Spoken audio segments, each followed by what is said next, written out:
জীবনটারে তুমি ইসলাম নামক গাড়ির মধ্যে ঢুকাইয়া দাও। কানেও চান্দা দেবা, মহলেও দেবা, মসজিদেও দেবা, যাত্রা গানেও দেবা। এর দ্বারা তো পুরোপুরি ইসলামের মধ্যে ঢোকা হয় না। অর্ধেকটা তুমি ইসলামের বাইরে রাখছো, অর্ধেকটা ভিতরে রাখছো। এর দ্বারা তোমার ওই চাচার মতো অ্যাক্সিডেন্ট হওয়ার সম্ভাবনা আছে না? নাই। মুসলমান হয়েছে, ওই মুসলমান মাহফিলে যায়, কিন্তু বাড়িতে মসজিদে যায় না, আছে না? নাই। মসজিদের পাশে বসে দুই বন্ধু গল্প কয়, আল্লাহু আকবার আওয়াজ শুনে তারা হাঁটা বাঁধাইছে, মসজিদে ঢোকে না। এমন করে ঘুমাও যুবক, এমন করে ঘুমাও যুবক, ফজর করে কাজা।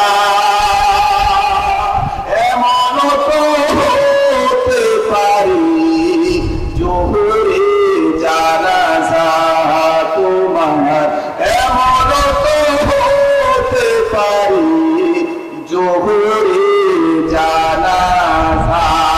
পারে কি পারে না? প্রত্যেকটা মসজিদে একটা পালকি দেখা যায়। পালকি আপনাদের এই মসজিদে আছে না?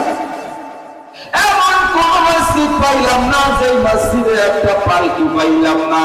সব মসজিদে একটা পালকি দেখা যায়, মরণের পালকি।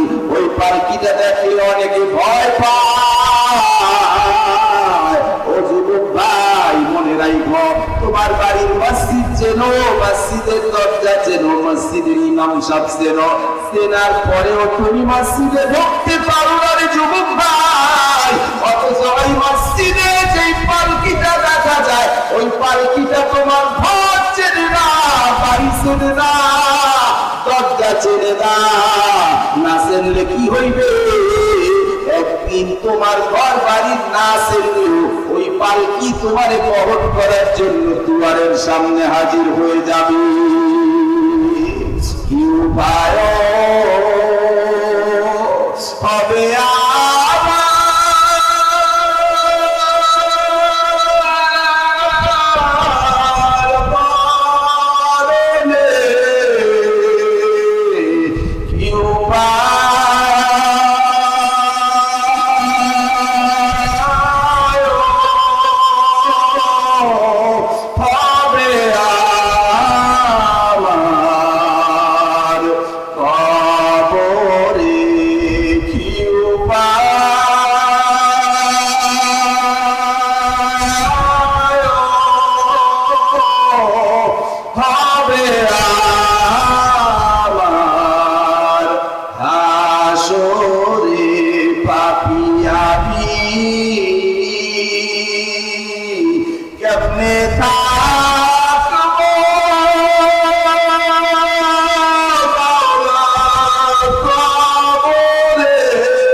আল্লাহ তাআলা জানায় দিয়েছেন, বন্ধু আমার শুনে নাও। ও বন্ধু রে, আমি আল্লাহ দ্বীন পরিপূর্ণ করে দিলাম। আল্লাহ নবী দেখেন, আমাকে আল্লাহ দ্বীনের পরিপূর্ণতার জন্য দুনিয়ায় পাঠাইছেন। আল্লাহ যেহেতু জানাইয়া দিছে দ্বীন পরিপূর্ণ হইয়া গেছে, তাহলে আমার সময় বুঝি শেষ হইয়া গেছে। এই আয়াত নাযিল হওয়ার পর এক সাহাবী আরেক সাহাবীরে ধইরা কান্দে আর বলে, আরে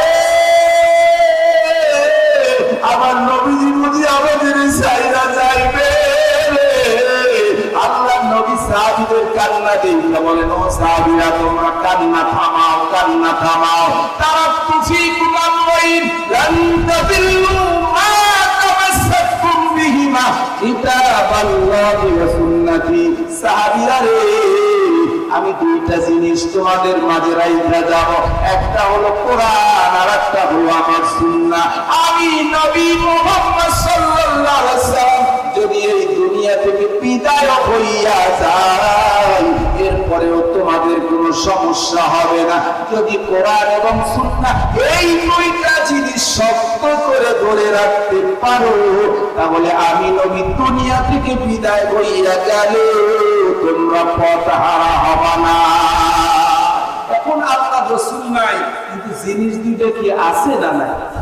তাহলে আমরা মরণ পর্যন্ত যথাসাধ্য চেষ্টা করব কোরআন এবং সুন্নাহ এই দুইটা জিনিস শক্ত করে ধরে রাখার জন্য। রাজি আছি না ভাই? ইনশাআল্লাহ কোরআন সুন্নাহ মানার জন্য যদি কোনো দরবারে যেতে হয় যাব, হাক্কানি পীর মাশায়েখদের কাছে যদি যেতে হয় আমরা যাব, তবু আমরা কোরআন সুন্নাহ নিয়ে কবরে ঢুকতে চাই। রাজি আছি না ভাই? ইনশাআল্লাহ। আল্লাহ রাব্বুল আলামিন আমাদের সকলকে